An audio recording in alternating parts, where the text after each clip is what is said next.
Allah yang layak kita tinggikan, kita muliakan dan kita agungkan. Saja kita semua saudara untuk boleh merendahkan hati di hadapan Tuhan. Mari kita ambil waktu yang tenang teduh. Kita masuk dalam hadirat Tuhan. Kita berdoa, Yesus yang baik, Allah yang kami sembah di dalam nama Tuhan Yesus Kristus. Pada sore hari ini Tuhan, kami seluruh muda-mudi, Naposo Parna, Dohot Naposo, Togasi Hombing, Tuhan Yesus, kami datang merendahkan hidup kami di hadapan-Mu. Kami mau datang sujud di bawah kaki-Mu yang kudus, untuk kami boleh dekat dengan Tuhan, merasakan hadirat Tuhan, merasakan jamahan dan lawatan Tuhan atas kehidupan kami. Kami rindu Tuhan lewat ibadah padang ini, lewat kebenaran firman-Mu, ini boleh menjamah setiap kami, memulihkan setiap hati yang haus, hati yang remuk. Saat ini Tuhan kami percaya urapan-Mu akan memulihkan setiap kami. Dan kami rindu Tuhan kebenaran firman-Mu yang akan kami dengarkan sesaat lagi, itu boleh mengubahkan pribadi lepas pribadi dari setiap kami.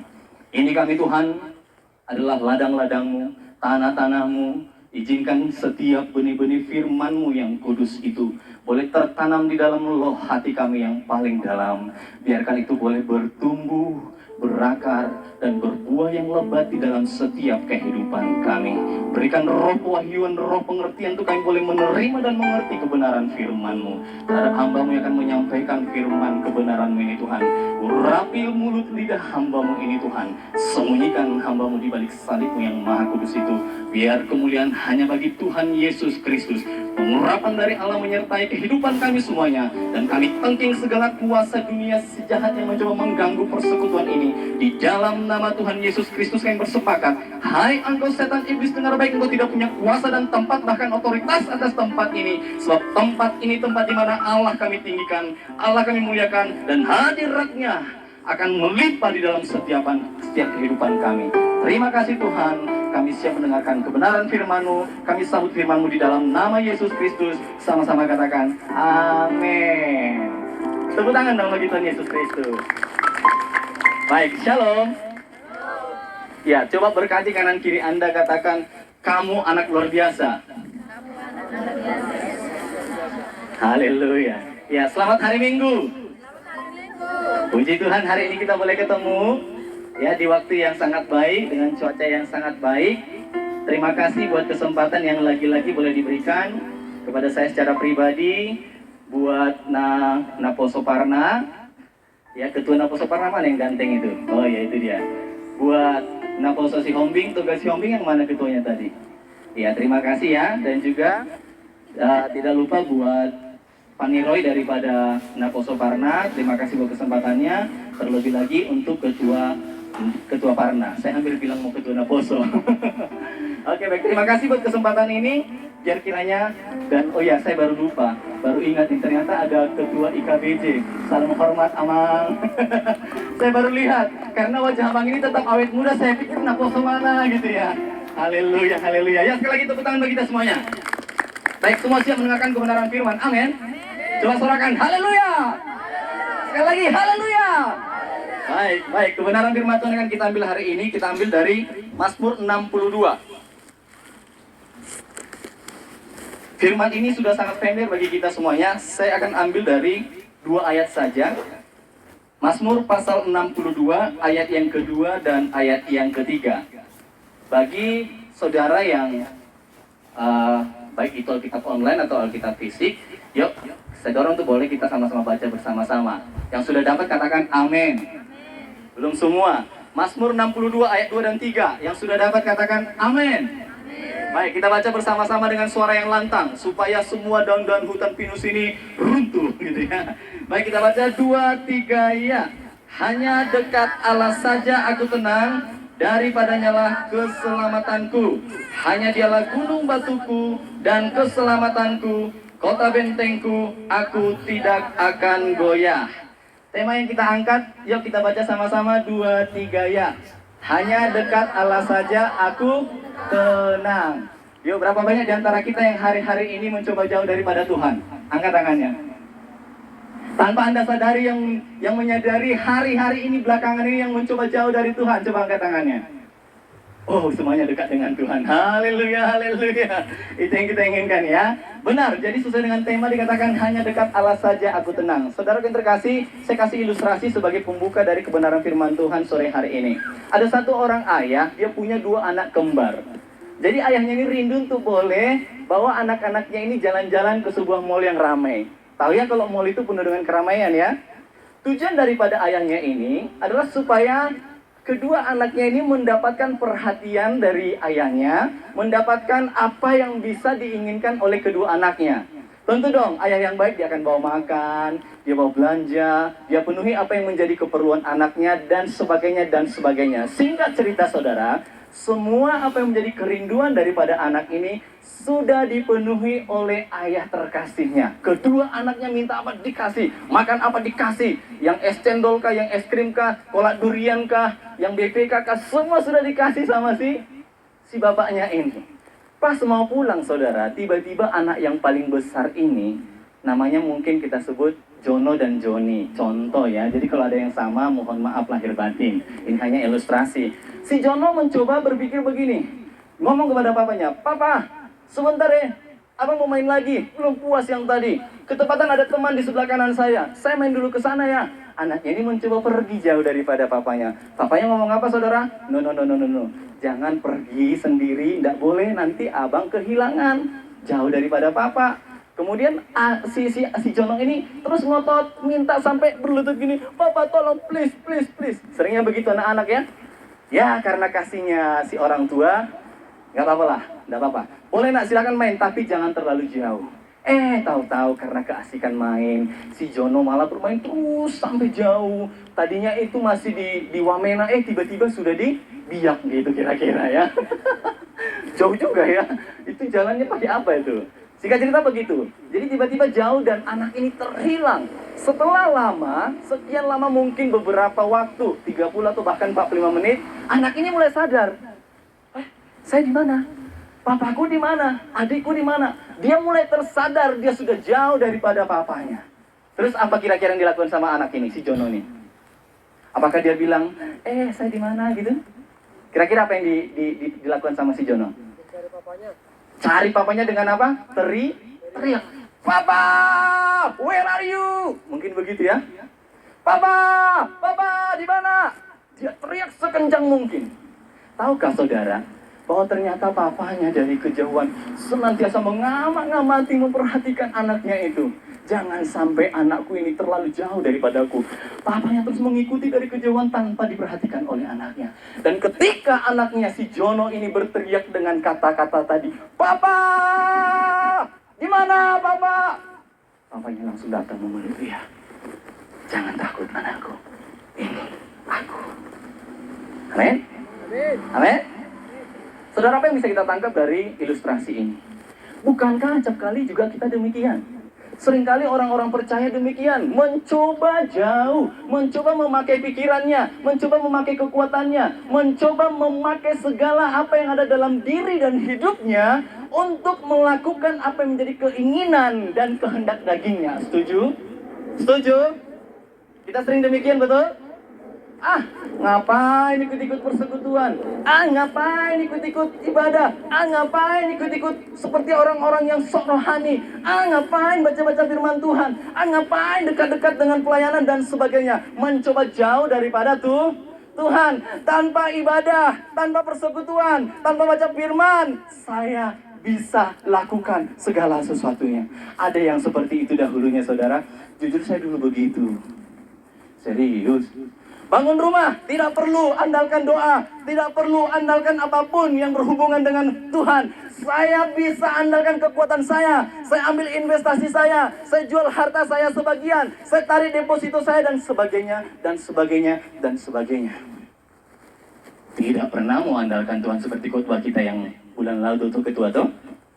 Mencoba mengandalkan pikirannya, kekuatannya. Tanpa disadari saudaraku yang terkasih, Anda sedang begitu dan sangat amat jauh daripada Tuhan. Dan kalau Anda terus-menerus demikian, siap-siap kiamat sudah di depan mata bagimu, saudara. Setuju? Jangan pernah demikian. Dan Anda kalau sempat di titik yang seperti itu, masih ada kesempatan. Katakan masih ada kesempatan. Masih ada kesempatan, yuk. Bagaimana kesempatannya, Amang? Kesempatannya lah Anda berlutut, berseru di hadapan Tuhan dan katakan, Tuhan, aku mengakui setiap kesalahan, dosa, dan perilakuku yang mencoba jauh daripadamu. Teriakan yang seperti anak tadi, itu akan menjadi satu sikap hati yang mengakui bahwa engkau tidak mampu tanpa Tuhan. Amin. Itu si Jono. Si Joni tadi, Anda tahu saudara, Joni begitu nikmatnya. Kemana papanya, ikut saja. Papanya makan apa, Joni makan juga. Papanya dekat kemana, Joni ke situ juga. Segala sesuatu yang diperlukan oleh Joni, saudaranya Jono tadi, semua dipenuhi oleh papanya. Nggak pernah kekurangan si Joni. Why? Kenapa Joni nggak pernah kekurangan? Karena Joni nggak pernah jauh dari itu. Coba ketua Napo Soparna dekat tuh sama Amang si Hombing, Amang ketua IKBJ. Saya jamin nggak pernah kekurangan. Setuju? Itu baru dekat sama Amang ketua IKBJ. Amang ketua IKBJ ciptaan Tuhan loh. Bagaimana kalau kita dekat benaran sama Tuhan? Amin. Anda nangkap ini saudara? So, jangan pernah mencoba jauh.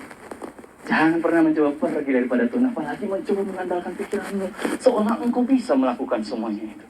Bukankah itu yang terjadi kepada cerita anak sulung dan si bungsu? Siapa yang masih ingat kisah ini saudara? Dari kisah ini nanti akan kita dapatkan ada 3 hal. Bahwa apa efek dan dampak ketika Anda mencoba jauh daripada Tuhan. Banyak sekali hal. Hal-hal buruk, negatif tentunya akan Anda dapatkan dan temui ketika Anda mencoba jauh daripada Tuhan. Ya, saudara masih ingat kisahnya? Saya kalau pegang ini susah, sebentar ya. Itu Anda berjuti aja dah. Saya beda. Oke. Saudara masih ingat ya kisahnya ya?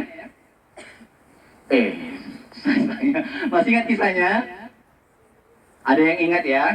Kisah si sulung dengan si bungsu. Kalau ini kebalikan dari cerita tadi. Jono tadi si sulung, Joni si bungsu. Kalau yang ini, si bungsu malah yang nyeleneh, ngomong ke bapaknya, Papa, sini bagianku.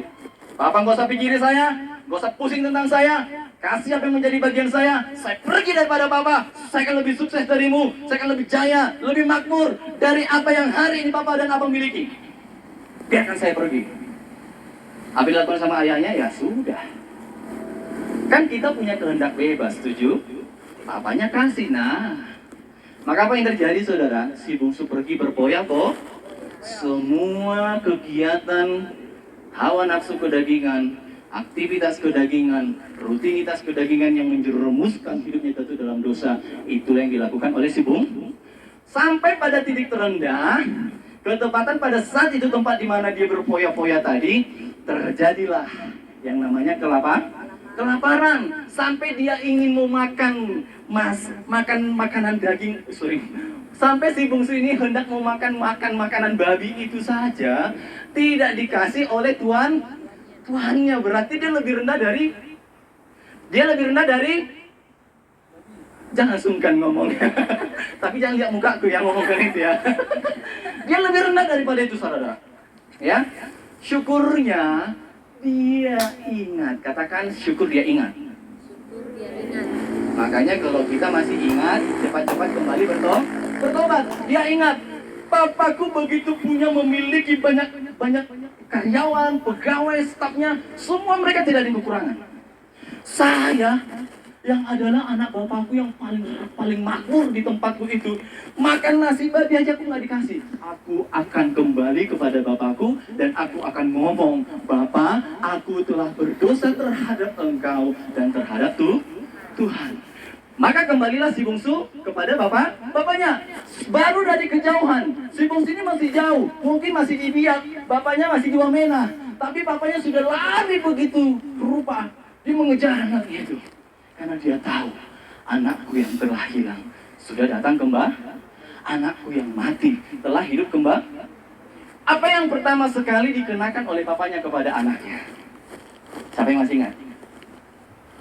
Ketika anaknya itu kembali, papanya memeluk si bungsu itu. Apa yang pertama sekali dikenakan oleh papanya kepada si bungsu? Ada hadiahnya kan? Masih ada kan?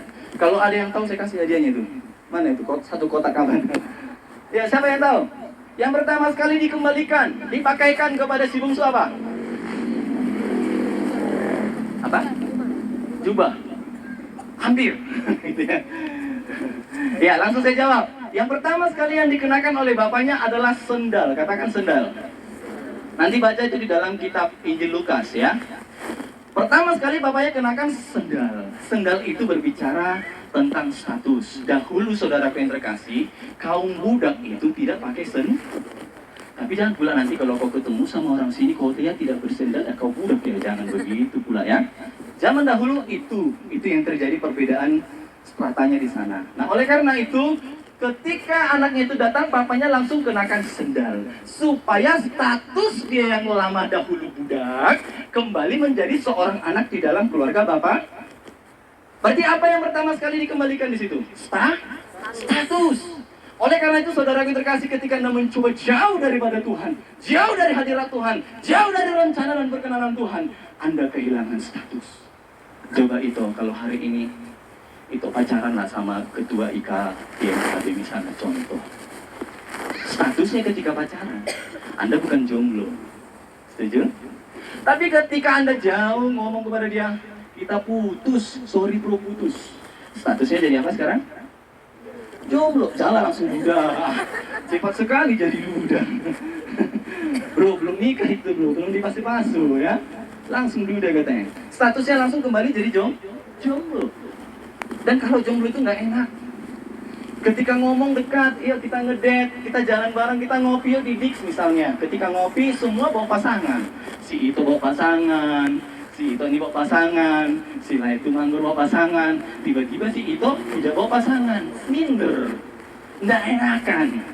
Oleh karena itu cepat-cepat kembalikan statusmu. Hei lu yang masih jomblo, cepat-cepat cari pasanganmu. Katakan, yang masih jomblo cepat cari bilang.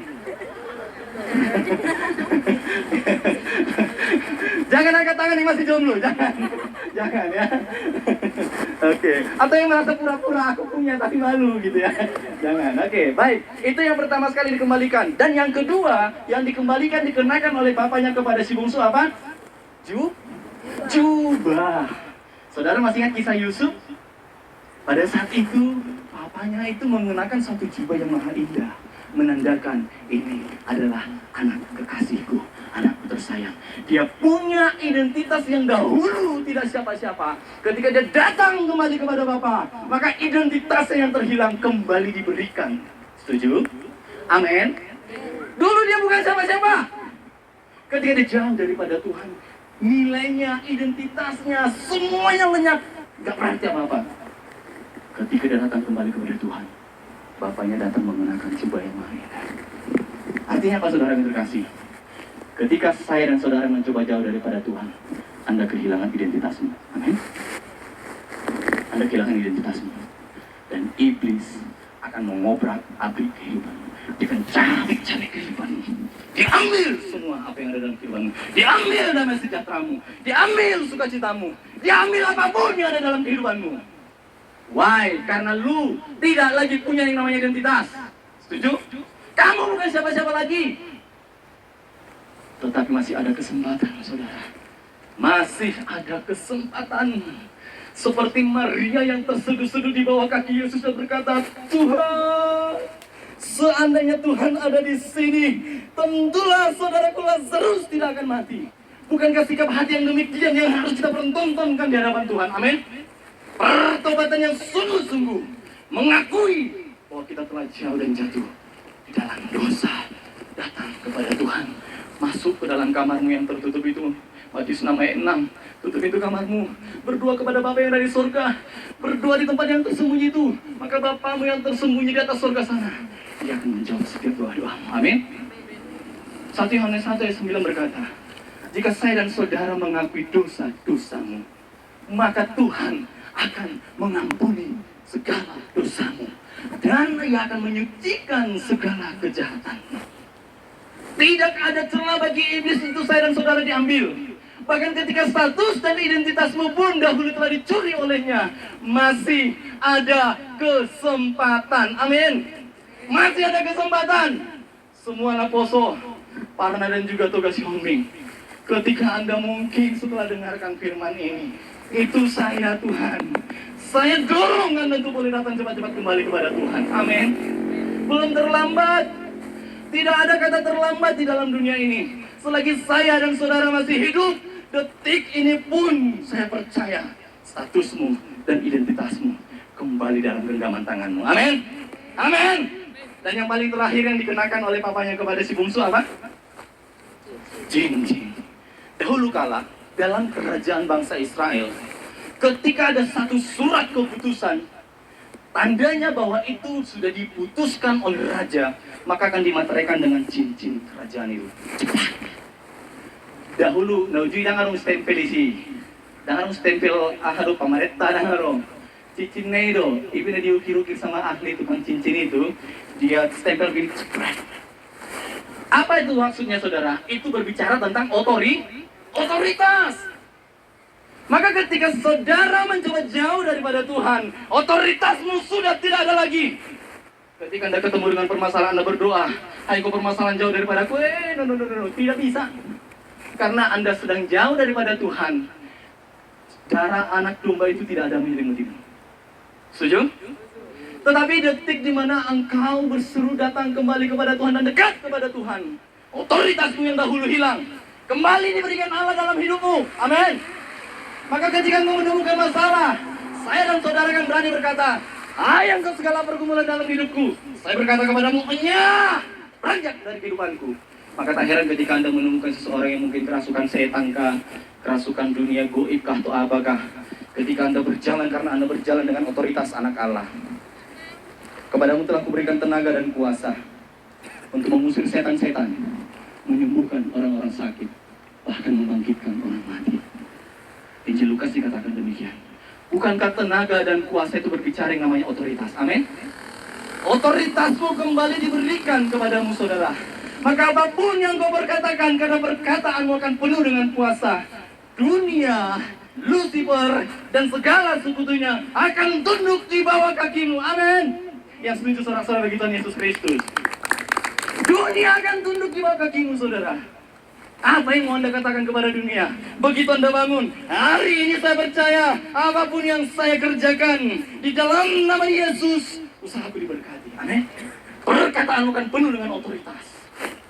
Apapun yang Anda perbuat, ada otoritas anak kerajaan surga turun dalam kehidupanmu. Wow.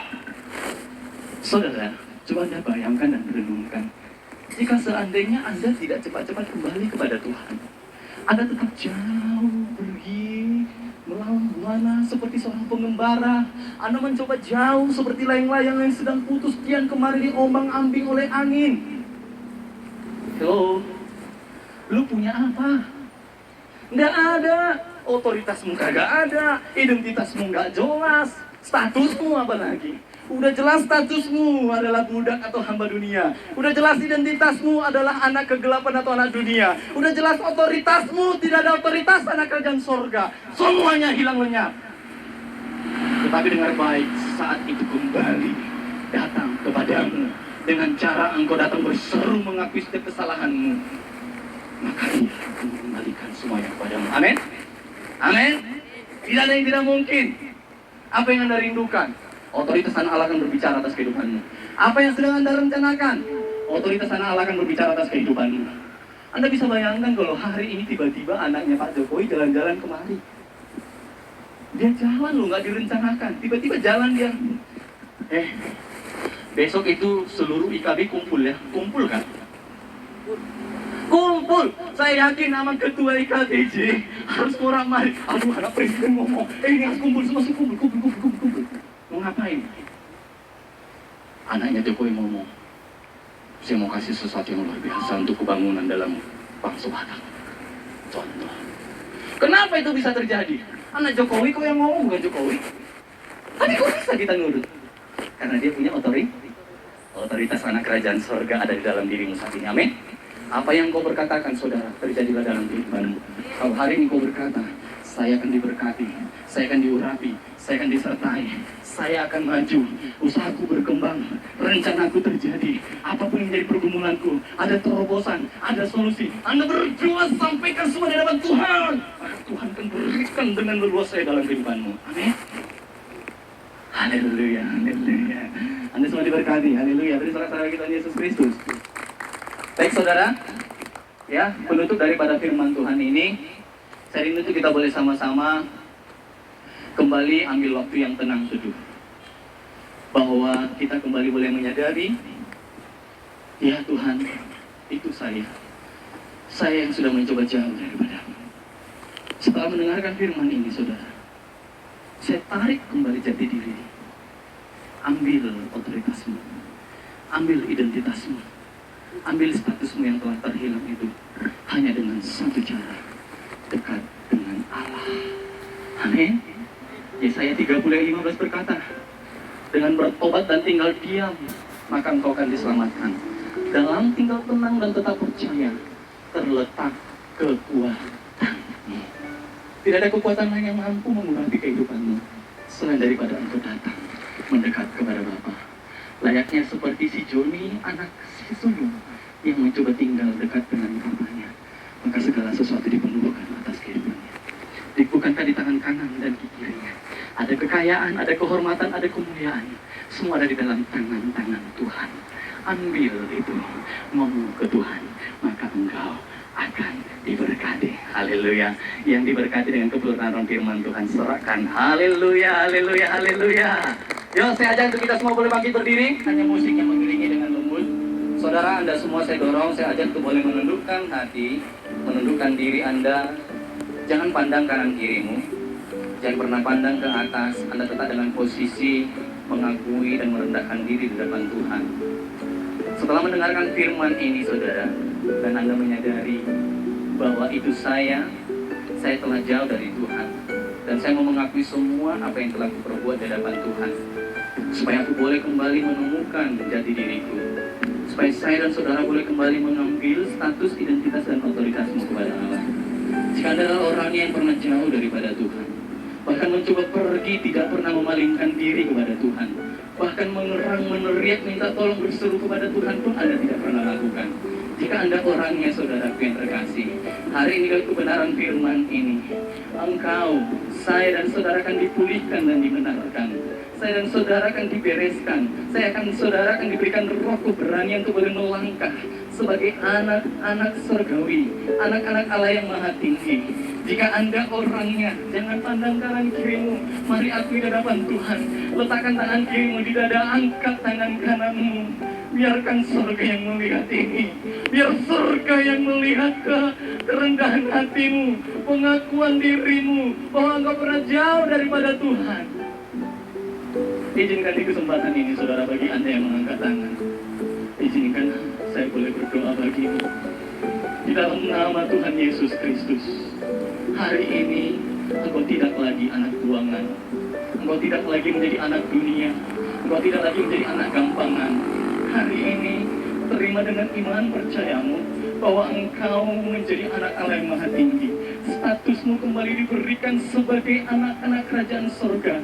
Identitasmu yang dahulu anak buangan, anak gampangan, hari ini kembali diberikan di dalam kehidupanmu di dalam nama Yesus Kristus. Otoritas anak kerajaan Allah menaungi kehidupanmu. Allah mengulurkan tangannya atas kehidupanmu, menjamahmu, memberikan roh keberanian, roh kekuatan, roh pengendalian diri, roh yang akan memuatkan, memampukanmu melalui setiap hari demi harimu, melalui setiap kehidupanmu. Engkau tidak lagi menjadi orang yang gampang lemah terhadap dunia ini, sebab ada roh Allah menyertai kehidupanmu. Di dalam nama Tuhan Yesus Kristus, Allah menguatkanmu, Allah memulihkanmu, Allah menahirkanmu, memberikan terobosan yang ajaib dalam kehidupanmu. Terima kasih Tuhan, turunkan tanganmu. Terima kasih Yesus.